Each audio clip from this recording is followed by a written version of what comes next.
What's up, YouTube? It's your boy JP's on the keys, and it's too easy for another video. I know this is kind of old.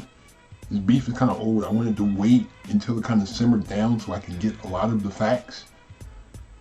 But we're going to look into the Wiley and Ed Sheeran. I know Wiley has had a lot of issues with Ed Sheeran in the past, but this is just the most recent one. Shout out to Still Shining TV.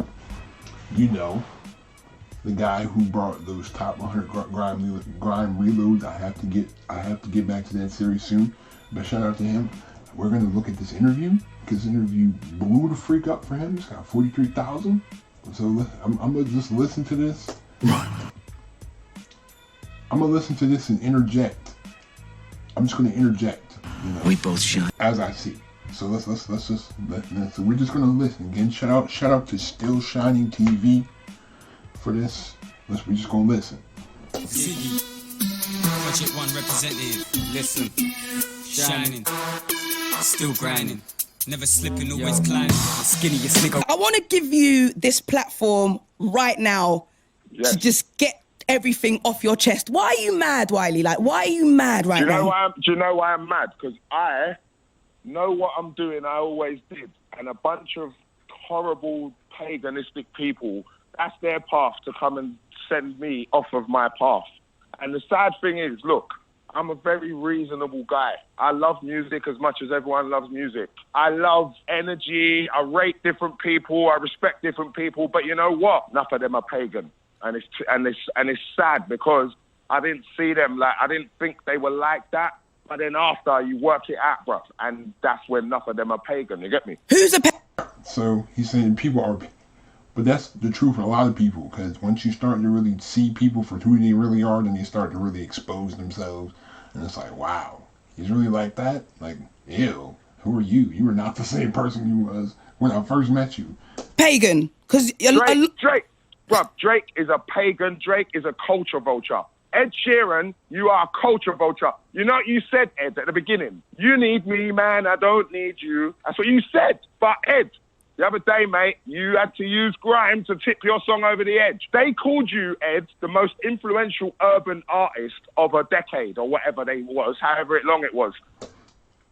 When I read the thing, I said, you know... All right, so I know he's talking about that song, Take Me Back to London, where he recruits JK and H for the song, but how high did the song chart though? Did the original remix chart #1?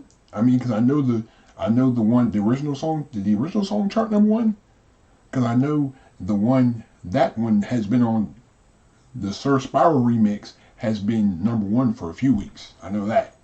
You know what? It should have said the artist who sold the most, because how can he be the most influential urban artist? Let's take this back a bit, Will, because obviously Ed Sheeran's relationship with grime, it didn't start yesterday. You've worked with Ed. All right, can I say one thing? Let me shape this, because SBTV and everyone thinks they've got some footage of Ed on Rinse FM or something. Ed Sheeran was nothing to do with grime.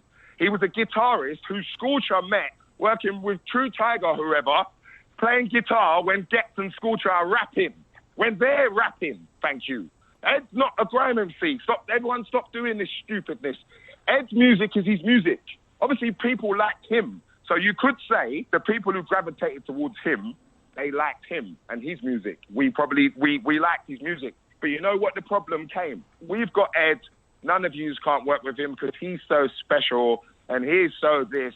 You can't touch him, but he can come and just touch our thing, though. Don't think so. What went wrong between you and Ed between now? Because first of all, I don't like this interviewer. I don't like the interviewer. I feel like she's just trying to bait him into saying something that's very very controversial, so she can get a headline out of it. Like, I feel like she's really just trying to bait him, because it's like I've seen it's like a form of talking that like people who do like news broadcasting and people who do like interviewing, they have a way of talking that can get you out of your own element. Like they'll distract you in the middle of your statement. They'll say something that is completely left field. They're trying to make you get off your game so you can say something that doesn't even pertain to what you were talking about. And when you worked with him? Because listen, when I was working with Ed, I was working for him to do it for him. When it was time to do it for me, he didn't want to do it. When it was time to do it for me, he didn't want to stand up to his label. He folded. So you shouted him for a tune? Bruv, listen, we helped that guy get into the picture. I done something for him, that tune, it's on his album, isn't it? So when I went to do my one, I was getting told, you can't do this, Ed can't do the video, you can't use Ed, basically. One big privilege saga. And I said, you know what? I knew life wasn't fair, but I didn't know it was not this fair. So I just carried on my time. Everyone thinks I'm mad. I'm not mad. I'm not mad. Ed Sheeran knows what I'm talking about. Are you mad at Ed Sheeran on behalf of the grime scene then, or for your own issue with him?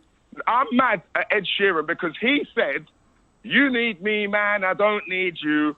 And just before he goes to retire, go and start his family with his wife, guess what he did? He used something that belongs to me. He used it saying you need me, man, and you don't need whatever he said, means that you are not allowed to come back and bread Stormzy and get a Spyro remix and use grime. You're not. You're not allowed to use grime. You know why? Because we're not allowed to use you or anything that you do. Okay, I kind of understand what he's saying. He's saying that Ed Sheeran is kind of using grime to elevate his career. You know what I'm saying? And then he doesn't give the proper credit where credit is deserved. And I think that's how. And then I think that Stormzy song, it was coming at Wiley because he was in defense of Ed Sheeran, because I remember some lyrics. He said, if you don't have like at least 5 top 10s, you can't talk to me about charting. But to me, my thing is about charting. What does that even mean? Okay, you have a #1 hit. What does that mean? I can release a song and have a #1 hit and still not make a dime from it. Okay, just because you have a #1 hit doesn't mean anything. You know how many artists have a #1 hit that you've never heard of from ever again? A lot of one-hit wonders. And plus, you got to think. Usually if it's a #1 hit, it's backed by the label. It's backed by the industry. That doesn't mean the fans are receiving it as well. That just means it's backed by the industry. People are just so caught up in, oh, he got so many #1s. Well, the industry pushed the record up to #1. The industry played the record 15 times a day on the radio. The industry put that record in all the commercials, in all the YouTube ads, in all the movies. That's how it got #1. It didn't get #1 off of fan support. It got #1 off of industry backing. That's what it is. Like, every #1 is not a true #1. Have you noticed all the people talking about we're on a tune with Ed, we're #1? It wasn't even their version that went #1. They used the Spyro version to tip that one over, so they got used again. Ed's had so many #1s. No, He's huge. No, stop. You're going wrong. You've been brainwashed. Have I? Yes, you have. How? You know why you've been brainwashed? Do you want me to tell you what a #1 is? Go on. A #1 is the week where it could be quiet or loud. I know Ed is big business, so don't try and... I'm not saying he's not big business. What I'm saying is Ed Sheeran going #1 means nothing to him. The sales mean something to him. Because people can go #1 on quiet weeks with low numbers. He knows he gets #1s, but that's not his thing. His thing is numbers, isn't it? Okay. So there's no point. This is what you lot do. You lot let people with numbers, you think that let them do what they want. They can't just do what they want. Oh, it's Drake. His numbers are massive. He could just do what he wants. But that's not my point. That's not my point, Wiley. Yes, it is. No, but listen. Wiley, let me speak. Let me speak. Bro, let me just say this one thing. You just said it. No, but my point is, does Ed need anything at this point? So then what? Why did you do it then? Can't he just... Facts. If he so-called doesn't need grime at all, then why would he put those? Why would he make a whole entire remix with grime artists? You feel what I'm saying? Why would he make, if he doesn't need grime or he doesn't need rap in general? Why would he make a collaboration album with all these crazy all these crazy features. You know what I'm saying? Like, I just think he's dipping in the pot. Just the same thing that Drake did. Like, Drake took advantage of the Caribbean music wave, and he was doing a whole bunch of dance hall-esque Caribbean music for like 2 years, and then all of a sudden he's like mumble rapping. He's mumble rapping. He's under my cats, under my thing in my rat, under my thing in my sats. Like he's just rapping. He's mumble rapping, and then all of a sudden he goes on Link Up TV, and then just all of a sudden he has a British accent now. Like men them turning men no toes, men them R's and B's and O's, men them carbon, men them toes. Like I heard that, I'm like, yo, and y'all accept that, and people were cool with that. Like, you really just gonna let somebody that's not from your country come to your country, put on a fake accent, and y'all like it. Do you see me trying? Do you see me trying to adopt the British accent at all when I don't have it? I'm not gonna, like, you're trying to force something that you don't have to get over on people. But of course, because he's Drake, people are going to look over that. You know what I'm saying? People are going to look over that because he's Drake. Just want to do something. All right, so then so listen to me, I just told you. So when Ed wants to do something, it's okay. But when we want to do something with Ed, and when I say we, you know what I mean, we can't. But Ed can, because he's got numbers, yeah? You have been brainwashed, but you know what? I'm not mad at you. I've got love for you, and you're my Don. But everyone needs to stop this saga of the person has sold so much, and everyone loves him, and he's got the X Factor, so he can do what he wants. No. I'm not. No. The thing is, Wiley, I'm just playing devil's. I'm playing devil's advocate with you. Yes, I'm trying to make you see what some people are saying. See, why are you playing devil's advocate at all? I think, you doing that makes me think that somebody's in your ear telling you to get him off his game. Like somebody's in your ear telling you, like you're working for the industry. Like that's what you're playing devil's advocate. Why are you playing devil's advocate? Why are you trying to divide and conquer? Why are you trying to divide opinions? You know what I'm saying? Like trying to make Wiley seem like he's the bad guy for even having his opinion. Because usually when somebody says, "Oh, I'll play devil's advocate," that means your opinion is terrible. Let me just do something that's so opposite of your opinion that is going to make, you know what I'm saying? Like, I don't like the way, I don't like this. Hold on, wait, don't play devil's advocate with me. Don't do that. You know he's got numbers, don't act dumb. Why would you say Ed's got, like, we know what he's got? I'm not mad, I don't hate Ed Sheeran. But he is not allowed to just do what he wants when it comes to the word grime, and I'm telling you that. So you're saying that you feel like his relationship with the scene is not mutual? Oh, it's fake as hell. Everyone just can't wait to get to the number one party to go and see how much he sold. Why do you take that personally, though? Why does that affect you? You know what? No. Because he freaking started the movement. What kind of question is that? Why do you take it personally that he's manipulating the use of grime? He started grime. Obviously, the person that started the movement is gonna feel slighted when somebody is just trying to use what he created to their advantage. Like, bro. Okay, that's one of the most. Whew. No, it doesn't affect me. This is not affecting me. This is just me explaining when people think, Riley, what's wrong with you? Yeah. This doesn't affect me. I'm a bad man. What's wrong with you? People don't know where the vibes come from. Listen, Ed Sheeran, you are a culture vulture, and I'm not listening to you anymore. I've listened to you rip off Marvin Gaye. I've listened to you rip off everything. I see you do a tune the other day with Justin Bieber. It sounds like a ragga tune from Sting. No one ain't saying nothing about that, though. So I'm not listening. I'm finished with these people. I swear to God. So if Ed Sheeran shouted you and said, "Let's build this bridge." Oh, Ed, listen to me, mate. It's 19 years later. You've just retired to go and do something. Look how I'm still here, A-Dot, and they're gone. How did Wiley outlast Ed Sheeran and Nicki Minaj, I wonder? Would you say you've outlasted him? Well, where is he? He's retired, he just said the other day. But he said he's taking a break. All right, A-Dot, watch this. If you go in the music industry and you sign a record deal, 3 albums, whatever, and you kill the game because you've got a guitar and a foot pedal and this is England, and you kill the game, yeah? Yeah. and you earn all the money in the world. That's fine. You're worth 160 million.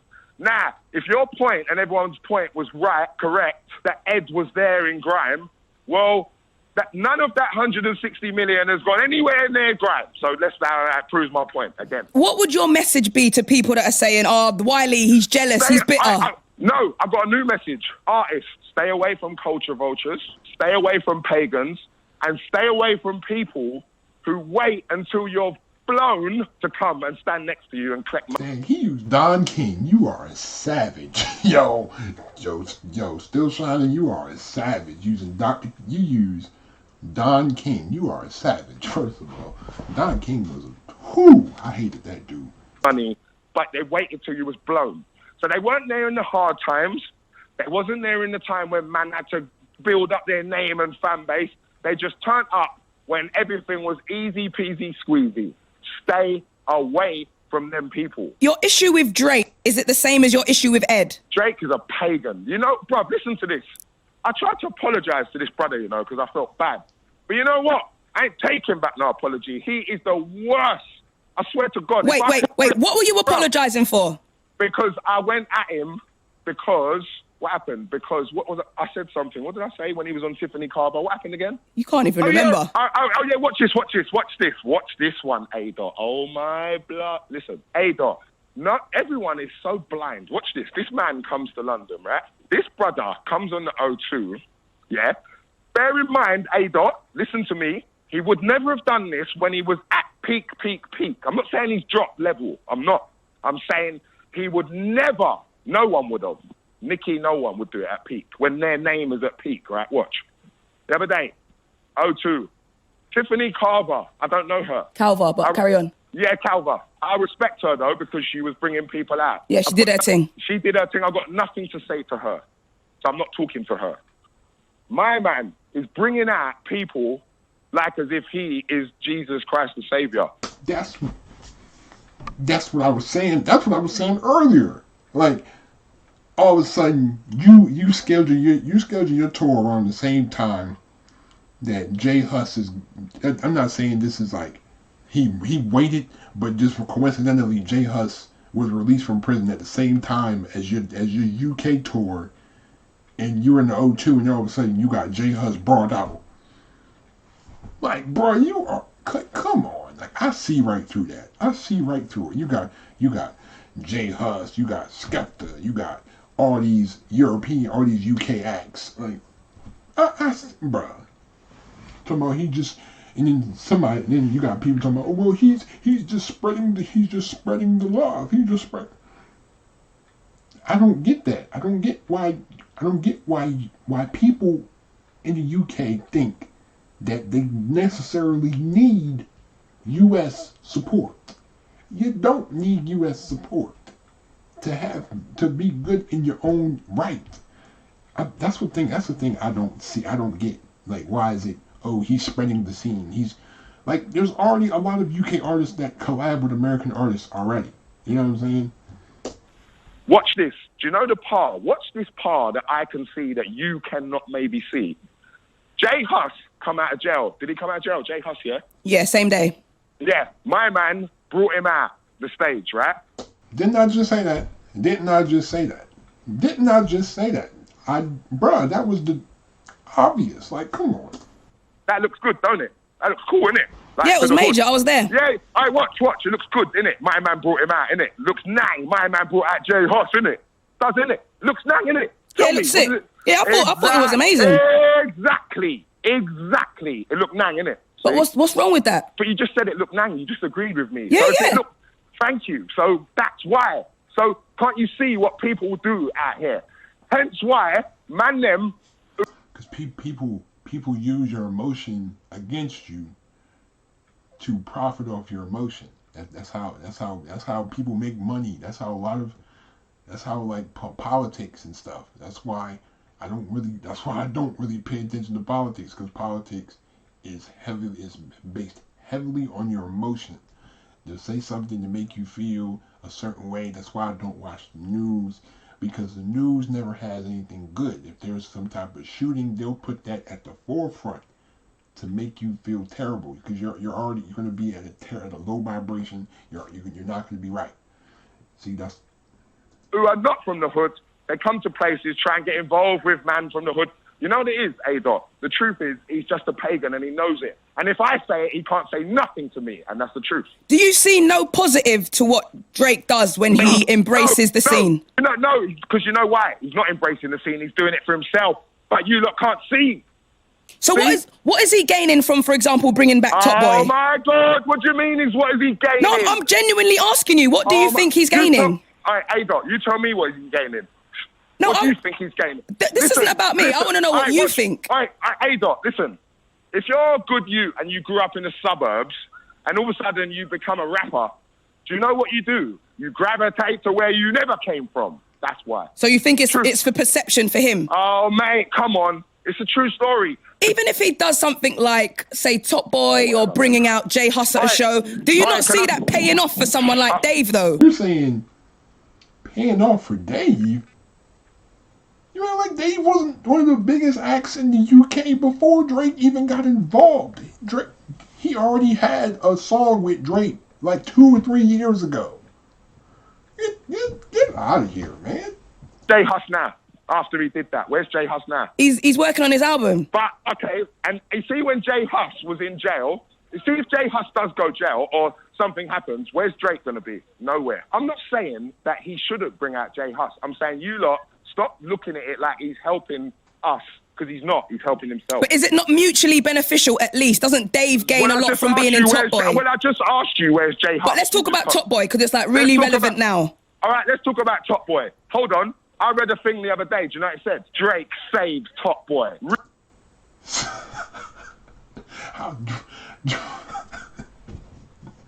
I swear, yo. What? How do you...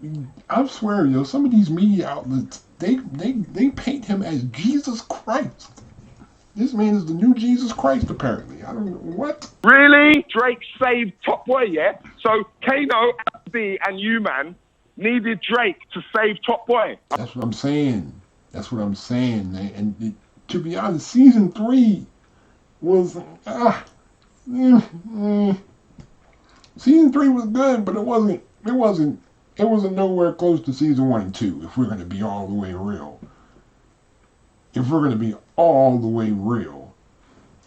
Okay, cool. But Channel 4 didn't recommission it. Yeah, but watch this. Top Boy was fine. I thought Top Boy was sick. I didn't need Drake to let me know that Top Boy was sick. Listen, I respect the fact that he's backing them, you know, like for Asher D's sake. You know, someone who comes in with the money and backs it. Yes, you come in with the money and back it. I respect it from that side. But watch this.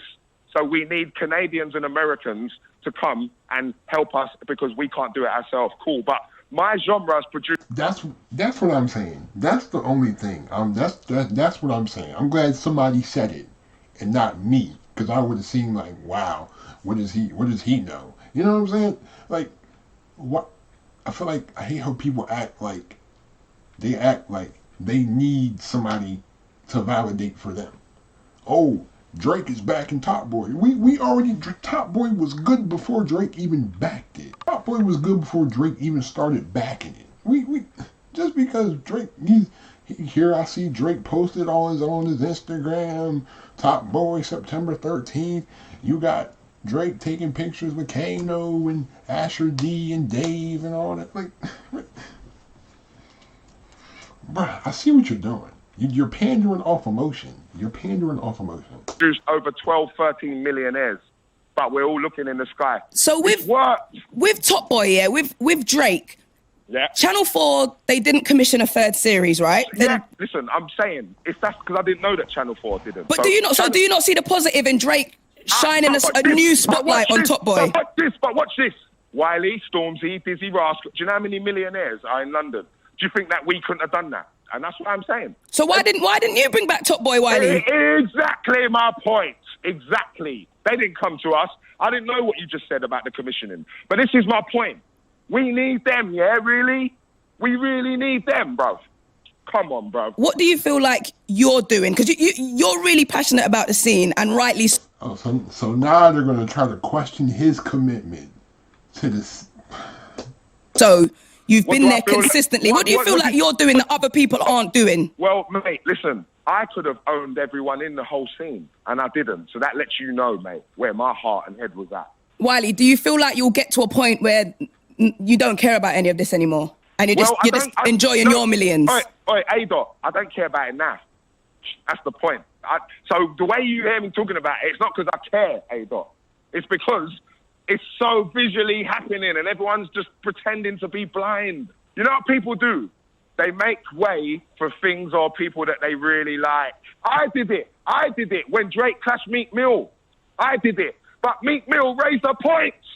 Am I lying? What was the point? All right, cool. The main point was, before Meek Mill did that, I would have told you that Drake wrote every single thing that came out of his mouth. Mm-hmm. That's the point that Meek Mill made. And I was defending Drake, so I hear you. We often make way for someone that we like. But after, when you realize what it is, listen, people don't like me. Some people don't like me for reasons that they're allowed to. You're allowed to not like me, you know. You don't have to like me. I accept that. You get me? So that's what this is, isn't it? I'm just realizing, like, bro, you can realize that someone's a pagan, you know. What do you want people to take away from this? Because you brought it up a few times. No, but I don't want them to, listen, I don't want no one to copy me or bread me. No, but I feel like you're trying to educate people on a matter. And I want to know, what is that? Yeah. Well, I am educating, but basically, just keep your eyes open, mate, because everyone who smiles and talks to you or tries to bread is not always coming with good intention. And that's a nice way to put it, without me seeming like I'm ranting. Like, I'm not ranting. I'm just concede a par. I'm allowed to see a par and say, hold on, that's a par. Yes, I am. Wiley, man, look, sometimes I question your motivations and sometimes I don't agree with you, but I love you, you know that. That's good. Yeah, that's good. I love you too. And listen, I want it to be that way, because guess what? If everyone agreed with everyone, it would be a silly place. Like, I don't want everyone to agree. Wiley, what are you doing with the rest of your day? I'm just going to Ferrari. What, to just pick up a new one? I'm going Ferrari to teach these people, I don't need your money. Your money's dead. I'll throw it in Tower Bridge. That's why I'm going to Ferrari. Wiley, man, I love you so much. Love, respect, love. Oi, are you gone? He's gone. He just hung up. Well. That one might just go down in history. All right, so yeah, that was definitely what you see how Wiley perceives, how we do it from Wiley's perspective. We can't get it from Ed Sheeran's perspective. You know what? Since we're gonna do it, we're gonna look at Ed Sheeran's Instagram. This was his Instagram address. Dear Wiley, just want to clear a few things up. I never said no to doing a song for you after we made You for number 5. You wanted to release If I Could the same week as my debut single on a major label. And I merely asked if you could move to a week before or a week after, which you did, and the song came out, and I'm still very proud of it. I said yes to 90% of the features I personally asked for, unless I've been on a break or I haven't known the artist personally. The only time I can think of that I didn't let my name get featured on a song that I was on Chip's League of My Own Part 2. He asked me to sing backing vocals, which I did. First of all, his grammar is horrible. I didn't feel comfortable being a feature artist when I hadn't written or performed properly on the song. You Need Me, I Don't Need You was I wrote when I was 15 and definitely isn't about anything other than teenage angst. You know I have a deep love and respect for the scene and for you. I look forward to Godfather 3. Excited to hear it. That's the last I would say on this. What did he even say? He didn't even say anything. All he said was, "Oh, I didn't say no to your songs. Oh, I've said yes to all my features. I've said yes. I wrote it when I was." What did he even say? What did he even say? Like what did he prove? He didn't address the him doing the remix. Like, what did he even address? But again, let me stop, because I know it's a lot of Ed Sheeran. There's a lot of Ed Sheeran fans. But you know what? The comment section is there for debate. But anyway, thanks again for watching. If you like and enjoyed, subscribe if you're new to the channel. Don't forget to leave a like if you enjoyed. Also, don't forget to turn on that post notification bell so you don't miss an upload anyway. Thanks again for watching. Stay